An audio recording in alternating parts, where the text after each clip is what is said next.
Hello everyone, আমাদের এই ঘামা ফেসটাকে avoid করবে। এই যে দুর্গা পূজা আসছে, তো বাঙালির কাছে দুর্গা পূজা আসা মানে বিরাট একটা তোড়জোড়ের ব্যাপার। তো এই পুজো আসার আগেটাতে বাকি যেসব জায়গা, মানে তুমি যে কোনো জায়গায় দেখে দাও, মেয়েরা কী করে, বিরাট একদম একটা এলাহি ব্যাপার থাকে। স্কিন কেয়ার করছে, pedicure, manicure, facial, hair spa. আর আমি কি করছি?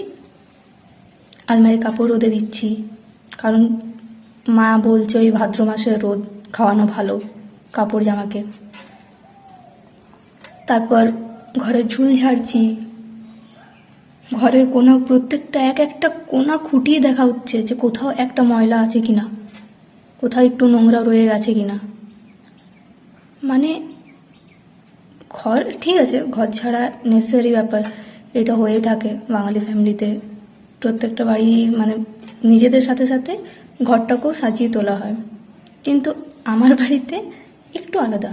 ঘরটাকে সাজানো হয়, আমার নিজের, মানে ঘরেই সারাদিন ঘরের কাজ থেকে ফুরসত পাবো তবে তো নিজের স্কিন কেয়ার করবো। এই যে স্কিনে 12টা বেজে আসবে, কিন্তু ঘরটা দেখো। যদি মেঝেতে খাবার দেওয়া হয় না, ওই মেঝের খাবারও চেটে বুটে খেয়ে নেওয়া যাবে।